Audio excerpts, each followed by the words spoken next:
بنو تریج جائیں گے ملکہ؟ ملکان نے گھوڑی کی رفتار بڑھائی اور اس کے پہلو میں پہنچا۔ وہ اسے مطلع کرتے ہوئے بولی، ملکان، آج سے کتیلہ ملکہ نہیں رہی، سردارنی یا سردارزادی کہہ لیا کرو۔ ملکان نے نفی میں سر ہلایا، ہمارے لیے تو آپ ملکہ کتیلہ ہی رہیں گی۔ اس نے حتمی انداز میں کہا، جب تک کتیلہ یشکر کا سر نہیں کاٹتی تھی ملکہ نہیں کہلائے گی۔ بنو تریج جانا ہے؟ ملکان نے مزید تکرار سے گریز کیا تھا۔ ہاں، اس نے اس بات میں سر ہلا دیا۔ چاند ربع ثانی میں تھا۔ انہوں نے غروب آفتاب کے بعد بھی سفر جاری رکھا تھا۔ راستے میں ایک جگہ رک کر اس نے گھوڑوں کو پانی پلانے کی اجازت دی تھی اور پھر چل پڑی۔ مسلسل تیز رفتاری سے گھوڑے دوڑاتے ہوئے اگلے دن سپہر کو بنو تریج پہنچ گئے تھے۔ وہ شب بدر تھی اور اس شب وہ جشن مناتے تھے۔ شام کے وقت وہ بنو تریج کے باسوں کے سامنے چناؤ پیش کر رہی تھی۔ تم لوگوں کو معلوم ہونا چاہیے کہ کتیلہ کا بابا جان باقی نہیں رہا۔ بنو نصر کی سردارنی بننا کتیلہ کی مجبوری ہے، کیونکہ کتیلہ بنو نصر کو اکیلا نہیں چھوڑ سکتی۔ اگر تم لوگ بنو نصر میں ضم ہونا چاہتے ہو تو کتیلہ تمہیں خوش آمدید کہے گی، اور اگر علیحدگی میں خوشی محسوس کرو تو اپنے لیے ایک سردار کا انتخاب کر لو۔ تمہارے سامنے منقر بن اسقا، ملکان بن نول اور ارسم بن خسار جیسے دانشمند اور ہوشیار افراد موجود ہیں۔ امریل نے زبان کھولی، ہم بنو تریج سے پہلے ملکہ کتیلہ سے واقف ہوئے ہیں اور ہم ملکہ کتیلہ ہی کو اپنی سردارنی دیکھنا چاہتے ہیں۔ ہم امریل سے متفق ہیں۔ درجن بھر افراد بیک زبان بولے۔ تبھی منقر بن اسقا نے کہا، میں خود کو سرداری کا اہل نہیں سمجھتا، میری حیثیت ایک مشیر سے بڑھ کر نہیں ہے، اس لیے میں ملکہ کتیلہ کے ساتھ رہنے میں خوشی محسوس کروں گا۔ وہ پھیکی مسکراہٹ سے بولی، تمہاری سردارنی ایک فارسی غلام یشکر بن شریک سے شکست کھا چکی ہے، اس لیے ملکہ کہلانے کی حقدار نہیں رہی۔ منکر نے کہا، کسی ایک شخص سے ہارنا آپ کی صلاحیتوں پر سوالیہ نشان نہیں بن سکتا، آپ ہماری ملکہ ہیں اور رہیں گی۔ اگر آپ تمام کتیلہ کے ساتھ رہنا چاہتے ہیں تو بنو نصر کے استقبال کی تیاریاں شروع کر دیں، کتیلہ بنو نصر کو بھی یہیں لے آئے گی۔ منکر قریب ہو کر لجاجت بھرے لہجے میں بولا، آپ کے منہ سے ملکہ کتیلہ سننا ہمارے حوصلوں اور ہمت کو بڑھا دیتا ہے۔ کتیلہ کے ہونٹوں پر خوبصورت تبسم ابھرا۔ منکر کی درخواست کو قبولیت کی سند عطا کرتے ہوئے وہ تمام کو مخاطب ہوئی، کیا تم لوگ ملکہ کتیلہ کے ساتھ ہو؟ ہاں، ہم ملکہ کتیلہ کے ساتھ ہیں، مرد و زن بیک آواز بولے تھے۔ منکر نے دوبارہ کہا، ایک اور درخواست بھی ہے ملکہ۔ سر کو اسباتی جنبش دیتے ہوئے اس نے منکر کو بات پوری کرنے کا اشارہ کیا۔ بنو نصر کو آپ یہاں لائیں گے مگر دونوں قبیلوں کو علیحدہ علیحدہ رکھیں گی۔ بے شک بنو تریج کی بنا آپ نے جس طرح ڈالی ہے ہم ہر کسی کو ساتھ ضم ہو سکتے ہیں، لیکن بنو نصر والے شاید ہمیں وہ مقام دینے پر رضامند نہ ہوں جو بنو نصر کے آزاد باسی کا ہوگا۔ ملکہ کتیلہ تمہاری سمجھداری کی شروع سے قائل ہے منکر چچا۔ اپنی رضامندی کا اعلان کرتے ہوئے اس نے ہاتھ سے جشن شروع کرنے کا اشارہ کیا اور تمام بھنے ہوئے دمبوں اور بکروں پر پل پڑے، ساتھ ہی شراب کے مٹکوں کے منہ کھل گئے تھے۔ بڑی مشکل سے یشکر اور بادیہ نے عریسہ کی ڈھارس بندھائی تھی۔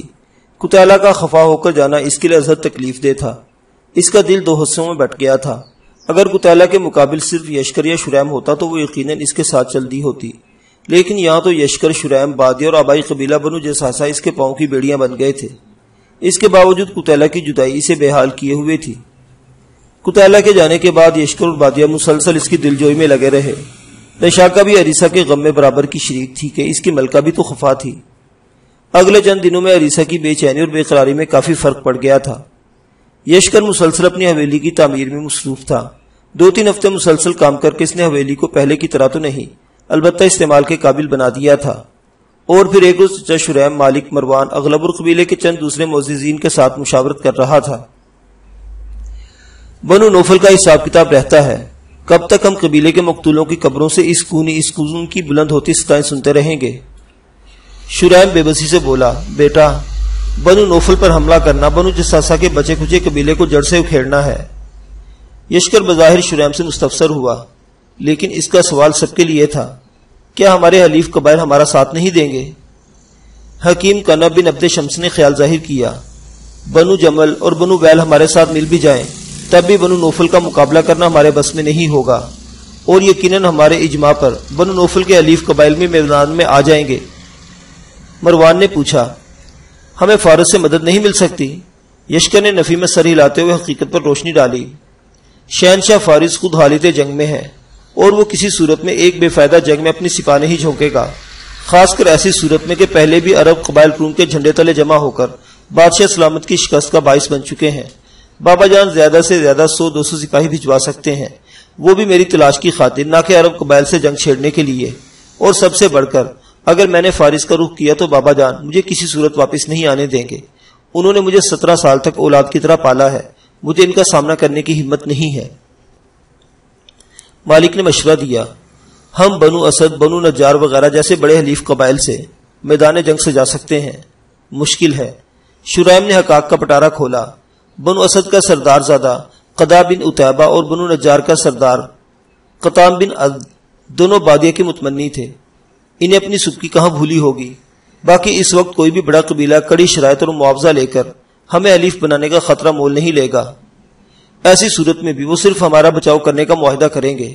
بنو نوفل جیسے طاقتور حریف کے خلاف ہمارے پہلو سے پہلو نہیں ملائیں گے۔ بلتا بن قنم نے کہا، دبا کے جہاز راہ منف بن فدیق کے پاس ہماری 50 جوان قید ہیں۔ اگر ہم مل کر اتنا معاوضہ اکٹھا کریں جو انہیں رہا کرانے کے لیے منف ہم سے قبول کر لے تو یقیناً ہم اپنی قوت کافی بہتر کر سکتے ہیں۔ مروان اور اغلب پہلے بھی وہاں جا چکے ہیں اور راستے سے واقف ہیں۔ اسی طرح بنو ناجر اور یمامہ میں بھی ہمارے کافی جوان غلاموں کی زندگی گزار رہے ہیں۔ شرائم نے نفی میں سر ہلا کر اس تجویز کو رد کیا۔ 50 افراد کی رہائی کا معاوضہ اتنا کم نہیں ہے کہ بنو جساسہ کے لیے لوٹے پٹے باسوں سے جمع کیا جا سکے، اور بالفرض ہم تھوڑا بہت اکٹھا کر بھی لے تو منف بن فدیق جیسے دولت مند اور ظالم سے کب یہ توقع کی جا سکتی ہے کہ وہ معاوضہ لے کر ہمارے آدمی کو چھوڑنے پر آمادہ ہو جائے گا۔ یشکر نے کہا، میں اغلب اور مروان بھائی سے تفصیل معلوم کر چکا ہوں، میرا خیال ہے دبا جا کر ایک کوشش کی جا سکتی ہے۔ شرائم نے استہزائی انداز میں پوچھا، کون جائے گا؟ یشکر عزم سے بولا، بنو جساسہ کے باسی سردار قبیلہ کی ذمہ داری میں آتے ہیں۔ شرائم حتمی لہجے میں بولا، میں تمہیں اس کی اجازت نہیں دے سکتا، ایسا کر کے آپ غلطی کریں گے بابا جان۔ یشکر انہیں سمجھاتے ہوئے بولا، بنو جساسہ میں میری موجودگی خطرے سے خالی نہیں ہے، کب تک میں بنو نوفل سے چھپ کر 4 دیواری میں گھسا رہوں گا؟ سردار زادی بادیہ عورت ہے، اس کے لیے 4 دیواری کا سہارا لینا آسان ہے، اور سردار قبیلہ کے لیے یہ ایک تانا ہے۔ حکیم کنب بن عبد شمس نے شریم کو ٹوکا، سردار صحیح کہہ رہا ہے شرائم۔ لمحہ بھر سوچنے کے بعد شرائم نے پوچھا، کتنے آدمی ساتھ لے کر جاؤ گے؟ صرف اغلب کافی رہے گا۔ شرائم نے الجھن آمیز لہجے میں پوچھا، تم 2 آدمی منف کے درجن و تربیت یافتہ آدمی کا مقابلہ کیسے کرو گے؟ یشکر اطمینان سے بولا، یہ میرا درد سر ہے، اہورا مزدہ نے چاہا تو ناکام نہیں لوٹوں گا۔ حکیم کنب نے مشورہ دیا، سردار تمہیں اپنا جیسا ماہر شمشیرزن ساتھ لے جانا چاہیے۔ یشکر لمحہ بھر سوچ میں ڈوبے رہنے کے بعد بولا، ایک شخص میری نظر میں ہے اور میرا احسان مند بھی ہے، بس ایک گھمنڈی سردار زادی کو راضی کرنا پڑے گا، اور امید ہے میں ایسا کر لوں گا۔ شرائم استہزائی لہجے میں بولا، غالباً تم سردار زادی قتیلہ کا ذکر کر رہے ہو، ایک ایسی لڑکی جو باپ کے قتل کا بدلہ لینے کے لیے تمہارے پیچھے پہنچ گئی تھی۔ یشکر نے جواب دیا، وہ صرف ہمارے درمیان مکمل نہ ہو سکنے والے مقابلے کا انجام دیکھنے آئی تھی، اس کے علاوہ اس کا مطمع نظر اماں جان کا حصول تھا۔ شرائم نے نفی میں سر ہلایا، میں اتفاق نہیں کرتا، تمہارا بنو نصر کا رخ کرنا ایک نئی جنگ چھیڑنے کے مترادف ہے۔ بنو جساسہ پہلے ہی اتنی مشکلات میں گھرا ہے، نئے دشمن کا بوجھ نہیں اٹھا سکے گا۔ وہ زیادہ سے زیادہ مجھے نقصان پہنچانے کی کوشش کر سکتی ہے، بنو جساسہ کے خلاف وہ کبھی قدم نہیں اٹھائے گی، کیونکہ دنیا میں کسی سے محبت کرتی ہے تو وہ ماجی ہے، اور انہیں دکھ دینے کے بارے میں وہ سوچ بھی نہیں سکتی۔ شرائم موترز ہوا، تمہاری جان کم قیمتی ہے؟ یشکر صورت سے بولا، میں نے امکانی بات کی ہے، ورنہ مجھے مکمل یقین ہے کہ اگر ہمارے درمیان ہونے والے مقابلے میں اسے فتح ہوتی تب بھی صورتحال اس سے مختلف نہ ہوتی۔ وہ میری جان کے در پہ نہیں ہے، ایسا ہوتا تو بنو جساسہ 2-3 سواروں کے بجائے 2 قبیلوں کے ساتھ لے کر حملہ آور ہوتی۔ پہلے والی باتیں بھول جاؤ، اب تم 3 بہنوں کے بھائی، 2 بیویوں کے شوہر، 1 ماں اور 1 باپ کے بیٹے، بنو جساسہ کے سردار اور اہل بنو جساسہ کی واحد امید ہو۔ یشکری نے تسلی دیتا ہوا بولا، وہ بے رحم گھمنڈی بڑبولی سب کچھ کر سکتی ہے، کم ظرف اور ناانصاف نہیں ہے۔ مالک بن شعبہ یشکر کی تائید کرتے ہوئے بولا، اس کے علاوہ ہمارے پاس ہاتھ پر ہاتھ دھرے بیٹھے رہنے کا چناؤ باقی رہ جاتا ہے۔ شرائم نے قنا بن عبد شمس کی طرف سوال نظروں سے دیکھا، وہ پھیکے لہجے میں بولا، سردار یشکر بن شریک ہم سے زیادہ سردار زادی قتیلہ سے واقف ہے. میرا خیال ہے جوان سردار کو کوشش کرنے سے روکنا دانشمندانہ فیصلہ نہیں ہوگا. مشاورت کے بعد سب سے بوڑھے اور تجربہ کار رکن کا مشورہ سن کر شریم نے بے بسی سے ہتھیار پھینک دیے تھے.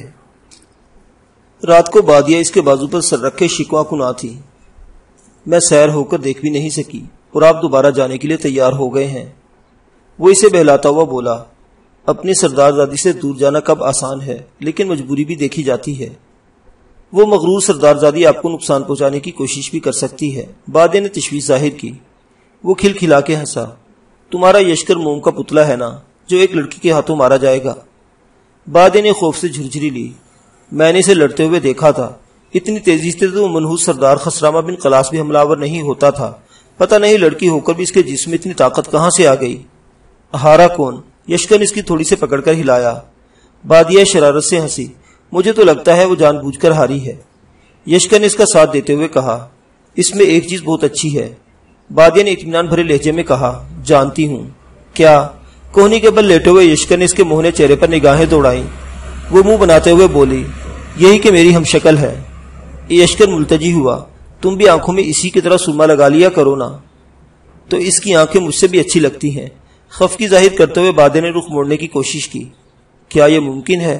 یشکر نے اس کی کوشش ناکام کرتے ہوئے سیاہ آنکھوں میں جھانکا جو چراغ کی روشنی میں مزید سیاہ نظر آ رہی تھی. کبھی بھی نہیں. اطمینان بھری مسکراہٹ ہونٹوں پر بکیرتے ہوئے بادیہ نے اس کی جانب کروٹ لی اور اس کی چوڑی چھاتی میں چہرہ گھسیٹ دیا.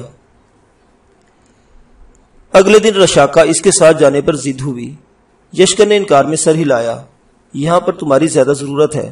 بادیہ کا تم زیادہ خیال اور کوئی نہیں رکھ سکتا. رشاقہ ملتجی ہوئی. آپ نے امریل کو ساتھ لے کر جانا ہے نا. آپ کی واپسی تک میں ملکہ قتیلہ کے پاس رہوں گی. امید ہے انہیں منا لوں گی. یشکر ہنسا. سردار زادی بادیہ کی شکل و صورت بھی قتیلہ جیسی ہے. تم اسی کو اپنا ملکہ سمجھ لو. نہیں نا. رشاقہ نے خفگی ظاہر کی. یشکر نے اسے اپنی طرف کھینچا. رشاقہ ضد نہیں کرتے. تمہارا مرنا جینا بنو جساسا کے ساتھ ہے اور یہاں اچھے جنگجوؤں کی ضرورت ہے. میں نے بابا جان کو بتا دیا ہے. کل سے ایسے تمام افراد جو شمشیر زنی نہیں جانتے ان کی تربیت شروع ہو جائے گی. ایسے حالات میں بنت زیاد بن تابوت کی ضرورت یہاں زیادہ ہوگی. یا بنو ترید میں تم بنو جساسا کی لڑکیوں کو شمشیر زنی سکھاؤ گی، خاص کر بادیہ، وطینہ اور سلمہ کو. رشاقہ بادل نخواستہ راضی ہوتے ہوئے بولی. آپ ان کا دل میری طرف سے صاف کرنے کی کوشش کریں گے. یشکر مزاحیہ لہجے میں بولا. میں کوشش کروں گا کہ اسے تمہاری سوکن بنا کر ساتھ لے آؤں، پھر ساری عمر اسے راضی کرتی رہنا. بہت آسان ہے نا. رشاقہ نے منہ بناتے ہوئے یشکر کی پیش قدمی کا بھرپور طریقے سے جواب دیا. اس سے الوداع ہو کر یشکر باقی تمام سے ملا. آخر میں وہ بادیہ سے مل رہا تھا جو سیاہ آنکھوں کو نامالود ہونے سے بچانے کی کوشش کر رہی تھی. حیران کن بات یہ تھی کہ اس نے اپنی آنکھوں کو قتیلہ کی طرح دنبالا کیا ہوا تھا. یشکر ہنسا. ایسی آنکھوں میں نمی اچھی نہیں لگتی. سردار زادی قتیلہ کی طرح دنبالا آنکھیں کرنے کا اسی لیے کہا تھا کہ ان پیاری آنکھوں میں نمی نظر نہ آئے، کیونکہ وہ کمبخت رونا تو درکنار ایسی کوشش بھی نہیں کرتی. بادیہ اس کی چھاتی پر سر رکھ کر سسکی. اور میں کوشش کرتی تو ہوں مگر آنکھیں میرا ساتھ نہیں دیتی. پتہ نہیں کہاں سے اتنا پانی آ جاتا ہے جو بہاتے بہاتے تھک جاتی ہوں مگر ختم نہیں کر پاتی. یشکر نے اس کے 100 گیسوں کو چوما. اب تو میں لوٹ آیا ہوں نا، پھر رونا کیسا؟ وہ شاکی ہوئی. غالباً آپ رخصت لینے آئے تھے. یشکر کھل کھلا کر ہنسا.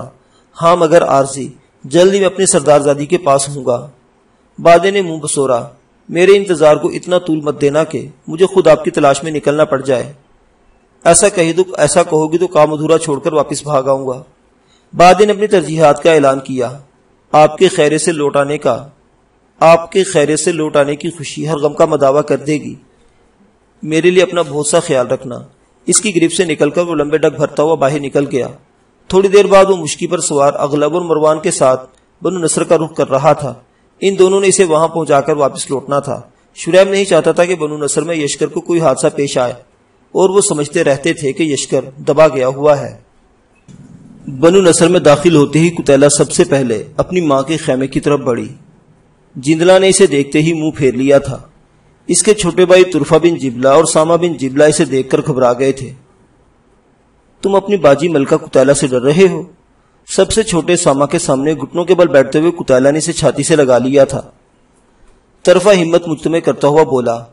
ابا جان کہتے تھے آپ ہمیں قتل کر دیں گی. ایسا بالکل بھی نہیں. قتیلہ نے اسے اور بھی قریب کھینچ کر بازو میں بھر لیا تھا۔ ملکہ قتیلہ صرف تمہاری حفاظت کے لیے یہاں آئی ہے۔ جب تم تلوار تھامنا سیکھ جاؤ گے تب ملکہ قتیلہ سرداری تمہارے حوالے کر کے بنو ترید لوٹ جائے گی۔ طرفہ نے معصومیت سے پوچھا، آپ سچ کہہ رہی ہیں؟ وہ خفیف ہوتے ہوئے بولی، ملکہ قتیلہ کو جھوٹ بولنے سے نفرت ہے۔ دونوں بھائی شفقت بھرا لہجہ سن کر اس سے لپٹ گئے تھے۔ تھوڑی دیر انہیں پیار کرنے کے بعد وہ ماں کی طرف بڑھی۔ آپ کی ناراضگی بے جا ہے ماں جی، جندلہ تلخی سے بولی۔ اپنے باپ کے گلے پر تلوار رکھنے والے کی ہونٹوں سے الفاظ زیب نہیں دیتے۔ وہ صفائی دیتے ہوئے بولی، پہل کس کی طرف سے ہوئی تھی؟ انہوں نے ملکہ قتیلہ کو مارنے میں کوئی کسر نہیں چھوڑی اور ملکہ قتیلہ نے صرف ان کی کمزوری جتائی تھی۔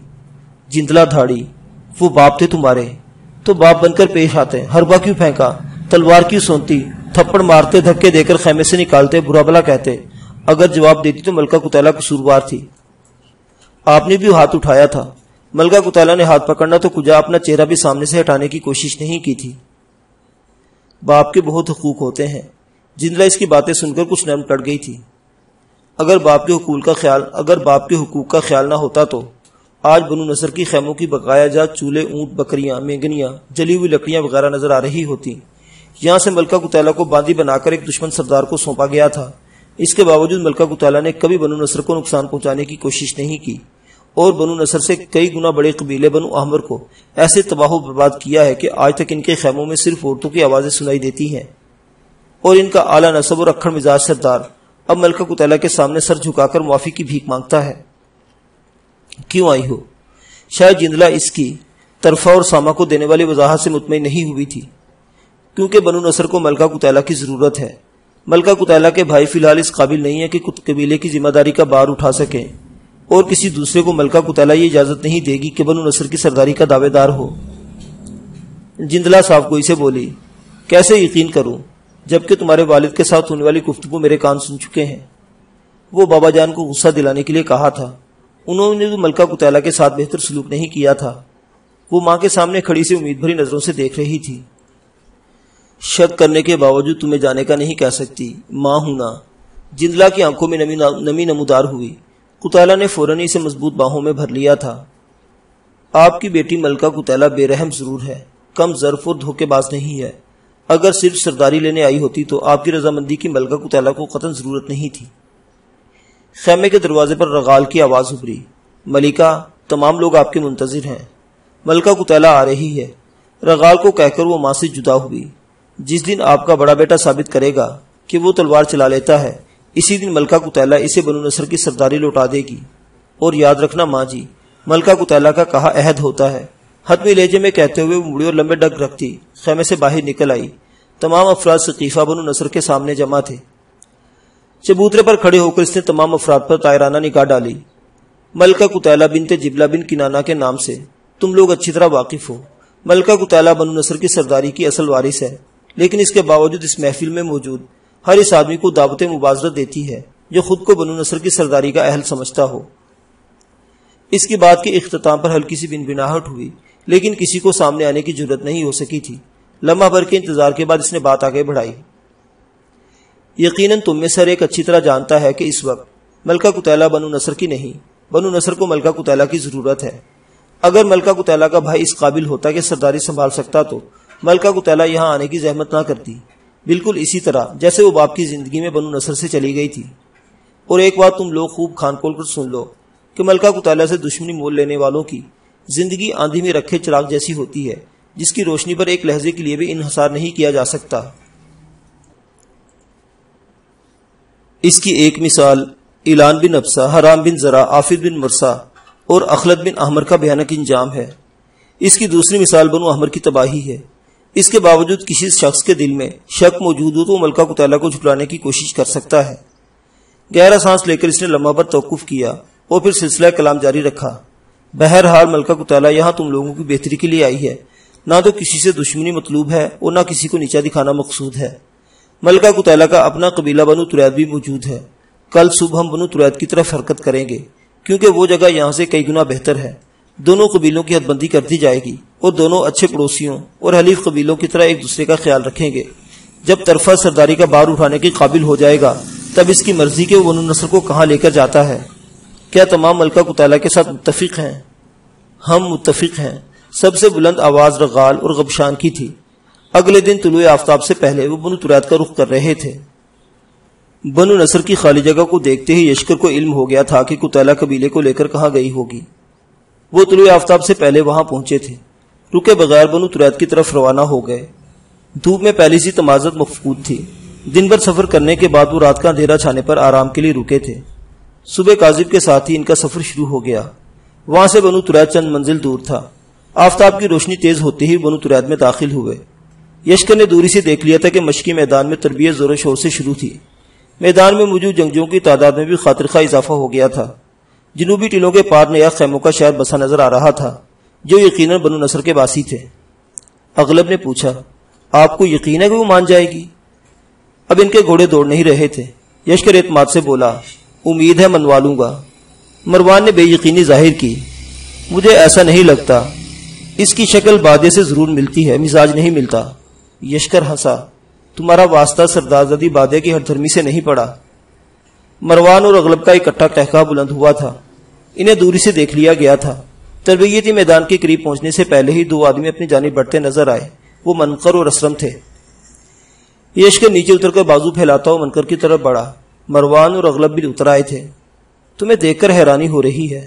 اغلب اور مروان سے مصافحہ کرتے ہوئے منقر یشکر کی طرف متوجہ ہوا۔ یشکر متبسم ہوا، یقیناً تمہیں ملکان وغیرہ سے ساری کہانی معلوم ہو گئی ہوگی، اور اس کے بعد بھی تمہیں حیرانی نہ ہوتی تو میں ضرور حیران ہوتا۔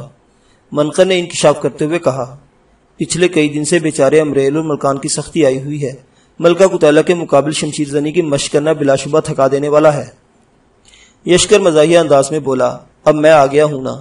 منقر ترکی بترکی بولا، تمہارے ساتھ تو وصل تلوار ہی سے لڑے گی، اور رسمی کلمات سے پہلے ہی تم دونوں مقابلے کی ابتدا ہوگی۔ باتیں کرتے ہوئے آگے بڑھتے رہے۔ مقابلہ دیکھنے والوں کی اکثریت ان کی طرف متوجہ ہو گئی تھی۔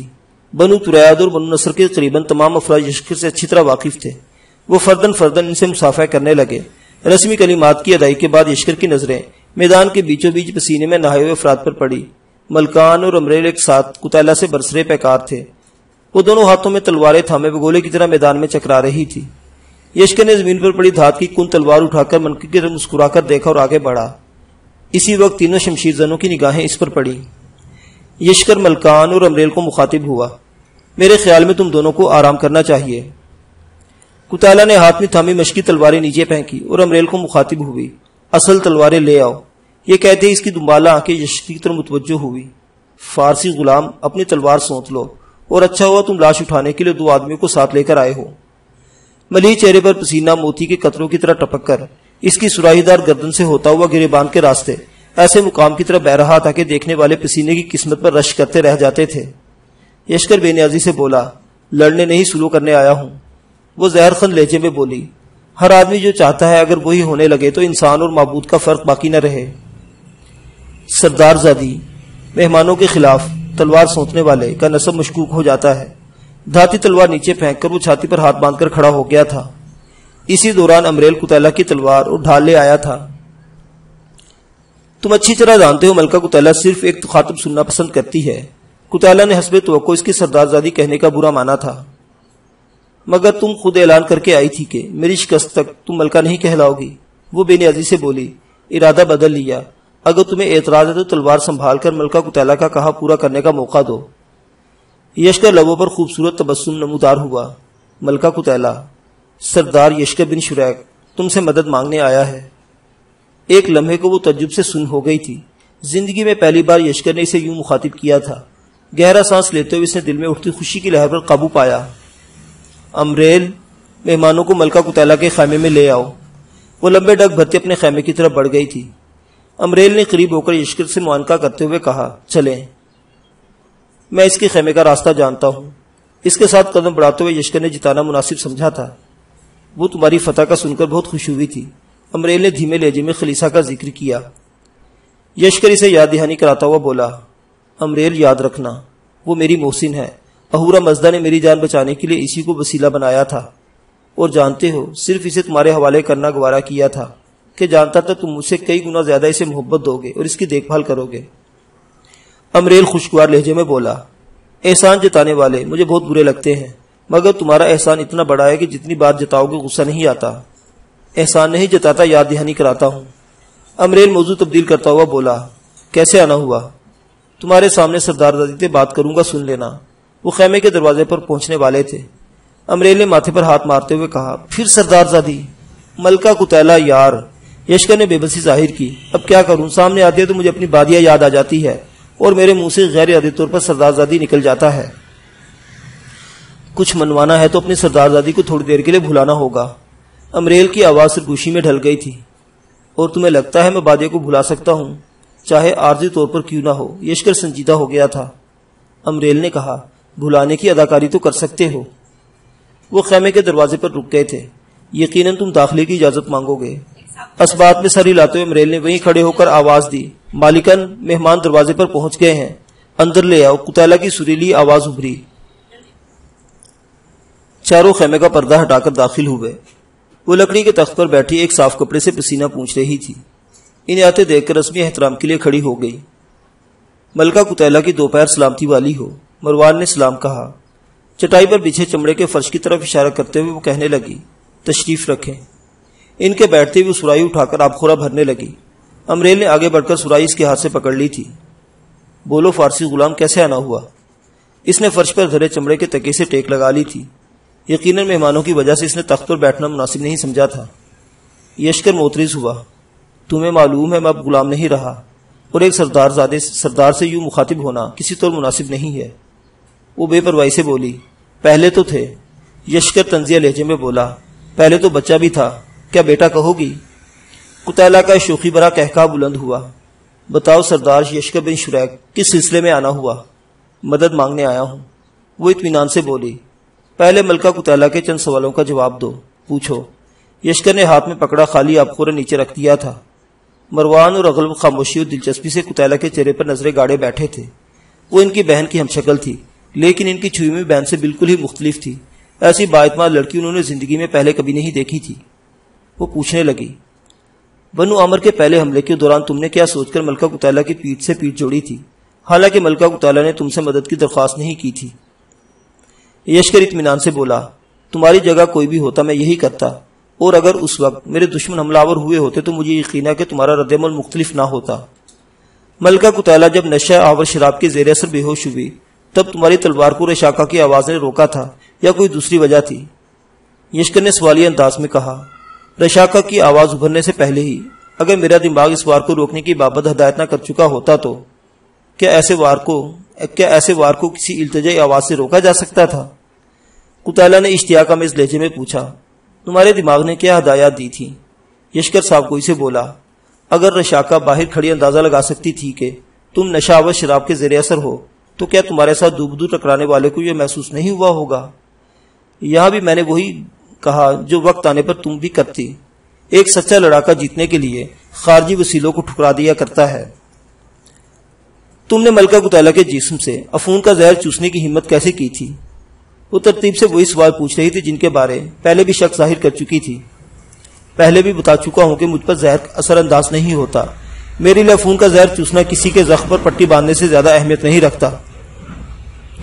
بنو عامر پر دھاوا بولتے وقت ملکہ قتیلہ نے تمہارے مشورے کے باوجود بذات خود یلغار میں شمولیت اختیار کی تھی، پھر تم کس لیے ملکہ قتیلہ کی حفاظت کی فکر لیے عقب میں نگران بنے رہے؟ کیونکہ میں جانتا ہوں کہ افون کا ڈسا شخص کتنی ہی قوت برداشت کا مالک کیوں نہ ہو، ایک دو دن کے اندر اس کی جسمانی طاقت پوری نہیں ہو سکتی۔ اس نے منہ بنایا، یہ ملکہ قتیلہ کے سوال کا جواب نہیں ہے۔ تمہاری موت بنو تریاد کو جڑ سے اکھاڑ سکتی تھی، اور میں یہ نہیں چاہتا تھا۔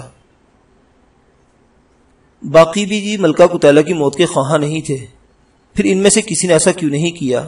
وہ یشکر کی وضاحت پر مطمئن نہیں تھی۔ وہ تمام جانتے تھے کہ ملکہ قتیلہ کو کسی کی مدد کی ضرورت نہیں ہے۔ انہوں نے تمہاری دیگرگو جسمانی حالت کا اندازہ نہیں تھا، ورنہ تمام نہیں تو دو تین ضرور تمہارے ساتھ چپکے رہتے۔ تمہارے جوابات ملکہ قتیلہ کو مطمئن نہیں کر رہے۔ یشکر سنجیدگی سے بولا، صاف الفاظ میں اپنا اندیشہ بیان کرو تاکہ تمہارا مطمئن کرنے کی کوشش کر سکوں۔